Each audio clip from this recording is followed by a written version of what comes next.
right, buckle up, history buffs and casual observers. It's 1972, and the world is basically a giant, awkward family dinner. On one side, you've got the USA, all democracy and apple pie. On the other, the USSR, all communism and, well, more communism. They're locked in this super tense staring contest called the Cold War.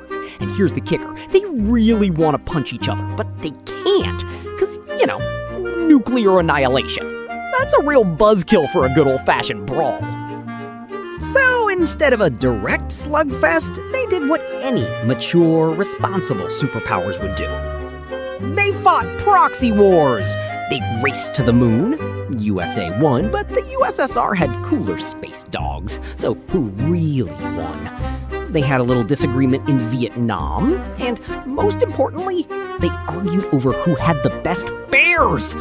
Spoiler, the Soviets had a bear that could apparently wield an assault rifle, so that's a pretty strong contender.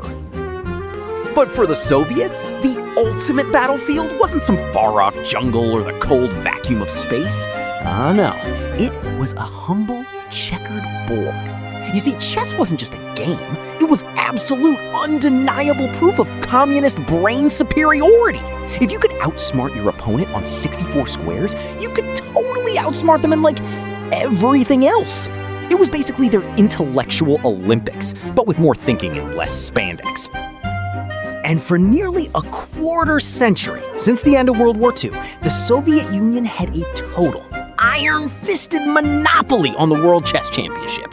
They were untouchable, unbeatable, well, you get the idea. They were basically chess gods, lounging on their golden thrones, occasionally flicking a pawn to remind the world who was boss. Nobody, and I mean nobody, could touch them. Meanwhile, across the ocean, the Americans were mostly like, chess? Is that like checkers, but harder? Pass. They were too busy inventing hula hoops and arguing about disco. But then, one wildly paranoid, incredibly brilliant, and slightly unhinged kid from Brooklyn decided he was gonna single-handedly dismantle the entire Soviet Empire one chess piece at a time. His name was Bobby Fischer, and he was about to turn the chess world and the Cold War completely on its head. This was gonna be fun. Or terrifying. Probably both. Our Soviet champion, Boris Spassky, was basically the chess equivalent of a rock star. The USSR treated him like royalty, showering him with perks. He had elite coaches, state funding, and an entourage so massive, it probably needed its own zip code. He was the poster boy for Soviet intellectual might, a finely tuned chess machine built for victory. But here's the thing about being a Soviet chess star. You were still property of the state. Every move, every thought, probably even every sneeze was meticulously documented. If Spassky so much as sniffled, you can bet a KGB agent was writing a detailed report on the aerodynamic properties of his snot. Freedom? What's that? More like controlled excellence. Now, let's swing over to Bobby Fischer. He was, shall we say, different? He grew up poor in New York, and his sister, bless her heart, bought him a cheap plastic chess set. Not because she thought he'd be a world champion, but mostly, and I quote, to shut him up. Classic sibling move, right? And it worked. Too well. Bobby didn't just play chess, he became chess. While normal kids were out playing baseball and having, childhoods, Bobby was staring at a wooden board until his eyes bled. He was a lone wolf, a self-taught prodigy fueled by pure, unadulterated obsession. He didn't need coaches, he just needed more chess. And maybe a sandwich. Probably not, though. Too distracting. The Soviets had this massive state-sponsored team analyzing every single chess opening, every possible move, every potential counter. It was like a chess factory churning out perfect strategies. Bobby? He just read their books, figured out their secrets, and then, with a twinkle in his eye, figured out how to ruin everything. He was the ultimate disruptor, a one-man wrecking crew against the entire Soviet chess machine. And he was just getting started. To even think about playing Spassky, Bobby had to go through the Candidates Tournament, which was basically a gauntlet of the best chess players in the world. And he didn't just beat them, he humiliated them. It was less a chess match and more a public dismantling. He was like a chess-playing Terminator, but with more hair and a penchant for dramatic exits. First up was Soviet Grandmaster Mark Taimanov. Bobby beat him 6-0. A perfect shutout. This was so embarrassing for the Soviet government that they literally ruined Taimanov's life. They stripped him of his title, banned him from traveling, and probably made him eat borscht for every meal. All because one American kid was really good at moving little wooden pieces. Then came Danish Grandmaster Bent Larsen. And guess what? Bobby won 6-0 again! The chess world collectively lost its mind. People were probably running through the streets yelling, "The prophecy is true! The American is coming!" It was chaos. Beautiful, chess-fueled chaos. Bobby was an unstoppable chess machine. But he was also completely unhinged. He demanded everything from specific lighting to the exact type of chair cushion. He was basically the ultimate diva. But instead of demanding green M&Ms, he demanded like a silent room and a chair that wouldn't creak. Because, vibes. So, when it was finally time to fly to Iceland for the big match against Spassky, Bobby just stayed in his hotel room. Because apparently the vibes were off. The world was waiting, Spassky was waiting, but Bobby was like, nah, I'm good. This static is really compelling. He was basically trolling the entire Soviet Union and the world before the first pawn was even moved. What a legend. So, the match of the century is about to begin. Spassky, our dignified Soviet champion, is patiently waiting. The entire world is watching, glued to their TVs, radios, and carrier pigeons. But where's Bobby? Oh, he's still throwing a massive tantrum in his hotel room. Because of course he is. What's the problem this time? More money, obviously. So a random British millionaire named Jim Slater, probably just for the sheer drama of it all, doubles the prize fund. But even that wasn't enough. It took a literal phone call from Henry Kissinger, the US Secretary of State, to convince Bobby to show up. Kissinger basically told him, "Go beat the commies, Bobby, for America!" And Bobby, being Bobby, probably just grunted and hung up. So, Bobby finally flies to Iceland. The tension is palpable. The first game begins, and what happens? In an easily drawn endgame, Bobby makes a boneheaded blunder, trapping his own bishop. Spassky wins. The Soviets erupt in laughter, probably doing the Macarena right there in the playing hall. It was a disaster for the American, a glorious victory for the Soviet machine. Bobby, naturally, snaps. He blames the television cameras. They're too loud. They're distracting. They're probably spying on him for the KGB. He demands they be removed or he won't play. The organizers, probably used to Bobby's antics by now, were fused. So, for game 2, Bobby just stays in his room. Again! Spassky gets a free point. The score is 2-0. Not looking good for the land of the free, is it? Now, you'd think the Soviets would be celebrating, right? 2-0 up. But Bobby's erratic behavior is actually driving them crazy. Spassky, the calm, collected champion, is losing his absolute mind waiting for Bobby to show up. It's psychological warfare, and Bobby is a grandmaster at it? Bobby finally agrees to game 3, but only if they play in a tiny, windowless ping pong room backstage. No cameras, no distractions, just pure chess. Spassky, being the gentleman he is, agrees. huge mistake. In that cramped, stuffy room, Bobby's raw, untamed tactical logic absolutely destroys Spassky. It's like taking a finely tuned race car and putting it on a dirt track against a monster truck. The monster truck wins. Bobby starts winning, and the Soviet KGB, bless their paranoid hearts, gets so convinced that the Americans are using invisible chemical weapons to melt Spassky's brain. They literally rip apart Bobby's leather chair looking for transmitters. All they find? A dead fly.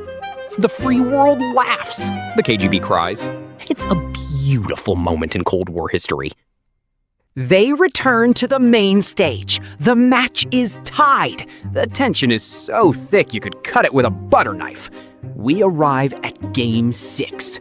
This isn't just a chess game. It's the turning point of the Cold War, fought on 64 squares.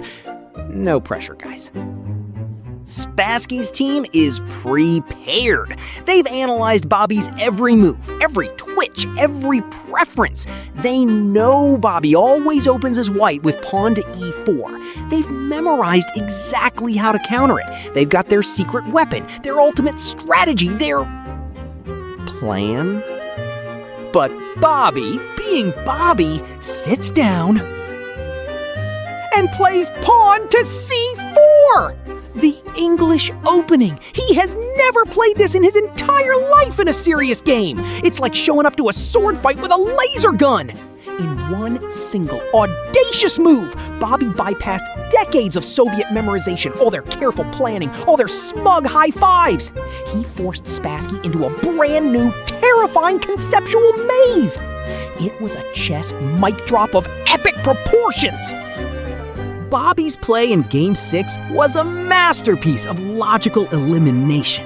He stripped away Spassky's options one by one until the Soviet champion was completely suffocated. It was like watching a master chef meticulously deconstruct a meal. Except the meal was Spassky's entire chess career. He was trapped, cornered, and utterly outmaneuvered. Spassky is sweating. He realizes there is mathematically no escape. The Soviet chess machine, the pride of an entire empire, has just been outsmarted by a Brooklyn dropout who learned chess to shut his sister up. The irony is thicker than a Russian winter coat. Spassky resigns. But here's the truly incredible part. He doesn't throw a fit. He doesn't flip the board. The man carrying the entire communist empire on his shoulders stands up and applauds. The Soviet world champion literally gives a standing ovation to the American who just dismantled him. It is the ultimate display of sportsmanship. Or maybe he was just so relieved it was over. Probably both. What a guy. Fischer goes on to win the championship 12.5 to 8.5. The Soviet monopoly? Completely shattered. Bobby Fischer, the feral kid from Brooklyn, was now the world chess champion. He had conquered the greatest superpower in history, armed with nothing but his brain and a serious case of paranoia. Bobby was an American hero. He was on magazine covers, offered millions in endorsements, and probably had fan mail from every chess club in the free world. And then just disappears.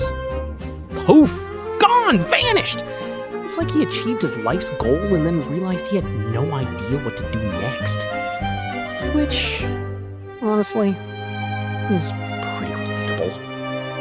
His paranoia, which had fueled his genius, now took completely over. He joined a cult, gave away all his money, and refused to ever defend his world title. It was like he won the Super Bowl and then decided to become a professional pigeon whisperer. A very angry, tinfoil hat-wearing pigeon whisperer. In 1975, a new Soviet challenger, Anatoly Karpov, stepped up. But Bobby made so many insane demands, probably about the exact humidity in the playing hall or the precise angle of the sun, that the Federation just stripped him of his title. No match, no drama, just a sad trombone sound. And Bobby losing his crown. What a way to go out. Bobby vanished from the public eye for exactly 20 years. He was a ghost, a legend, a cautionary tale. Until 1992, when he suddenly popped back up like a zombie from a bad horror movie, holding a chess piece. He was back, baby!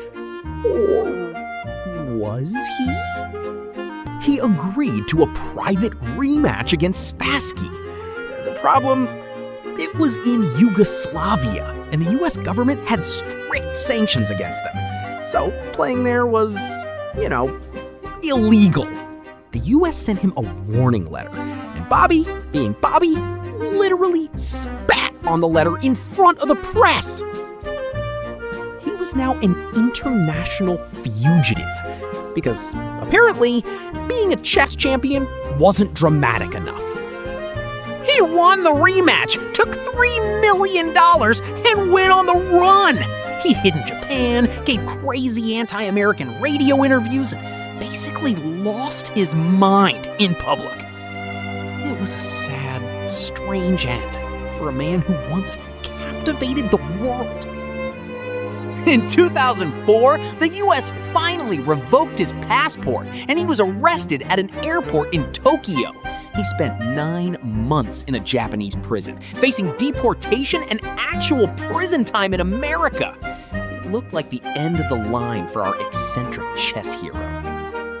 But then, a tiny country stepped in to save him. The country where he became a legend, Iceland!